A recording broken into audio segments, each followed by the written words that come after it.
I'm ready to make a change. I want to make more money. I want to get healthy. I want to start a business. I want to spend more time with my family.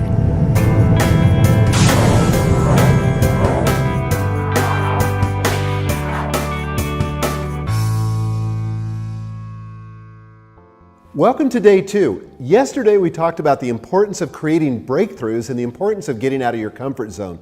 And we said that's important for 4 reasons. First of all, it's important if you want to experience happiness. Second, it's important if you want to grow as a person. Third, it's important if you want to conquer your fear. And fourth, it's important if you want to inspire others. But today we want to turn a corner and talk about the importance of dealing with the past. And I want to give you a process for completing the past so that you're not dragging it into the future. It's a little bit like the conversation between Rudy and the janitor. Hey. What you doing here? Don't you have practice? Not anymore, I quit. Oh. Well, since when are you the quitting kind? I don't know, I just don't see the point anymore. So you didn't make the dress list. There are greater tragedies in the world. I wanted to run out of that tunnel for my dad. To prove to everyone that I worked... what? That I was somebody. Oh, you are so full of crap. You're 5 feet nothing. 100 and nothing. And you got hardly a speck of athletic ability. And you hung in with the best college football team in the land for 2 years. And you're also gonna walk out of here with a degree from the University of Notre Dame. In this lifetime, you don't have to prove nothing to nobody except yourself. And after what you've gone through, if you haven't done that by now, it ain't gonna never happen. Now go on back. I'm sorry I never got you to see your first game in here. I've seen too many games in this stadium. I thought you said you never saw a game. I've never seen a game from the stands. You were a player? I rode the bench for 2 years. Thought I wasn't being played because of my color. I got filled up with a lot of attitude. So I quit. Still not a week goes by, I don't regret it. And I guarantee a week won't go by in your life you won't regret walking out, letting them get the best of you.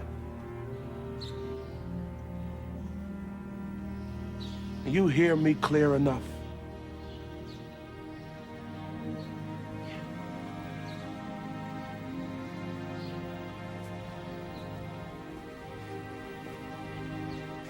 You and I both know people like the janitor who lives with a lot of regrets, kind of stuck in the realm of coulda, woulda, shoulda, where you wish things could have been different, wished you had taken different actions, and that can really get you hung up and stuck and keep you from making forward momentum into the future.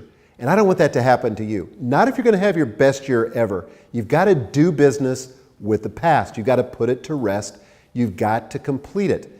Now, the U.S. Army has a process that they go through that they call the after-action review, and it consists of 3 elements, and it's really a good process for you and I to use as we deal with last year and as we get complete with last year.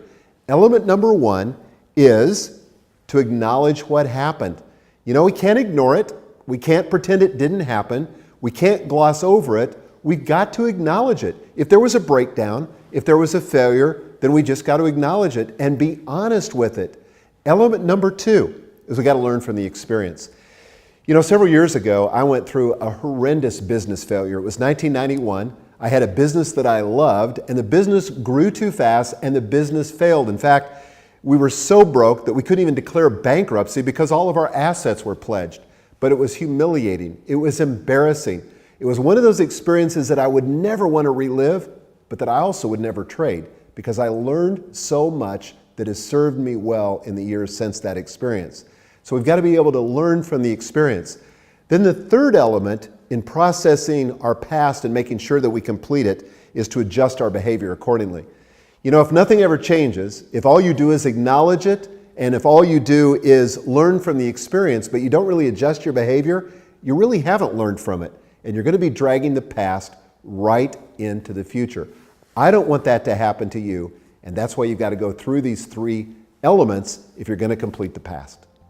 So let's move now to the action plan. And for this session, this is the most important part. And I want to ask you to ask yourself a series of 7 questions and to answer those in your study guide. So pen out, study guide at the ready, let's go. Question number 1, if the last year were a movie of your life, what would the genre be? Drama, romance, adventure, comedy, tragedy, or both?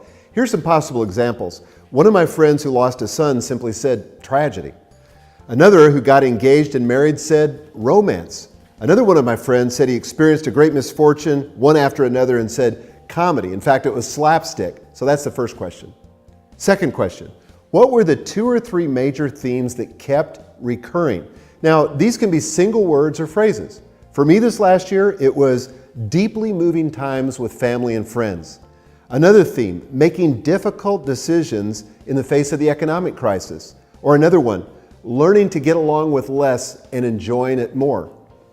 Third question, what did you accomplish this past year that you were the most proud of? These could be any kinds of things, like running a half marathon, which is something I did a couple of years ago, or cutting your company's expenses in order to meet the challenges of the economy, or having a book hit the bestseller list. It could be anything that you were the most proud of.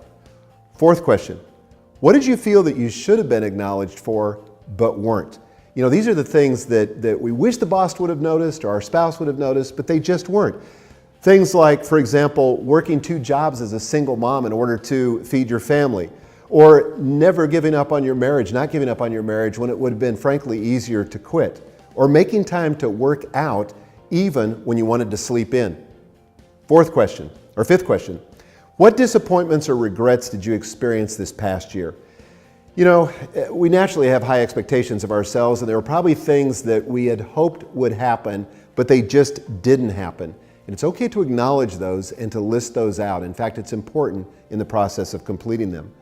Number 6, what was missing from this last year as you look back?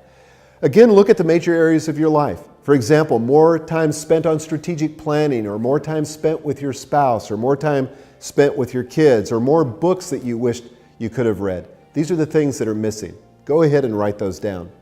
Number 7, what were the major life lessons that you learned this past year? Try to distill them into short, pithy statements. For example, here's one that I had from a couple of years ago. There comes a point in every experience when I'm too far in to quit, but almost certain I can't finish. If I keep moving forward, I'll eventually get to the other side. That was a life lesson, an important one that's still serving me to this day. Or here's another one. Don't overthink the outcome, just do the next right thing. The important thing is to complete the past, to work through these exercises, to process it, not only intellectually, but also emotionally. When you do this, you clear up the past so you don't get stuck in it, so that you can move on to the future. That's really all we have for day 2. Day 3, we're going to move into this important area of setting smart goals. See you then. I'm ready to make a change. I want to make more money. I want to get healthy. I want to start a business. I want to spend more time with my family.